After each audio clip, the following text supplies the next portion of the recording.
Деня, когато снимаме този репортаж, в село Новград прибират въртележките на селския панаир, работили през уикенда. В краката на чугунената статуя на кончетата са се возили децата на малкото останали тук млади семейства. Този типичен Ленин е нещо като стар познат за поколенията, родени и живяли съзнателен живот преди 10 ноември. А сега само жителите на Новград ли помнят още легендарния съветски революционер. И макар че са запазили паметника, грижа ли ги още хората за личността на Ленин, особено в днешния нелек живот? Бил е президент на Русия, на Съветския съюз ли беше нещо такова? Той е роден на 22 април 1870 година. Завършил е адвокатска кантора. Баща му, майка му поначало, да почнем от майка му е била дъскалица, баща му беше директор.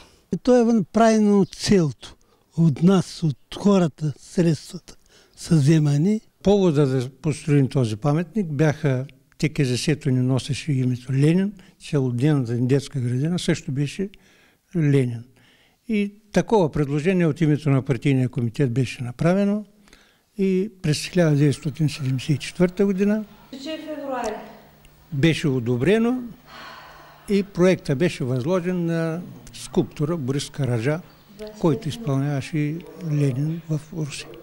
Пеко Таков, член на Политбюро на БКП, официално открил паметника на Ленин в Новград на 25 февруари 1975 година. Цял ден пред статуята на пост стояли пионерчета, а хората помнят и до днес, че било голям празник. Идват обаче годините на прехода и всичко се променя. Първо сменили табелите на улиците. Главната улица носеше името Октомврийска, на Октомврийската революция. Променя се на Възраждане. Площада беше Ленин, площад Възраждане. Целодневната детска градина от Ленин, Славейч беше преименувана. Новградчани обаче не се отрекли от Ленин.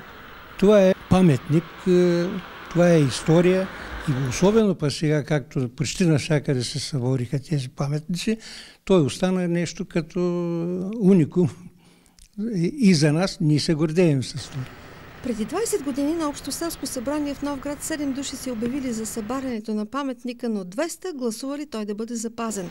Така Тодор Асенов, 28-ят кмет на Новград, наследил Ленин и проблемите му. Звучи парадоксално, но земята под статуята е реституирана и напълно частна. Наследницата на паметника живее във Велико Търново, но местните хора твърдят, че била склонна да го запази, защото обичала историята. И явно не е единствена в това село.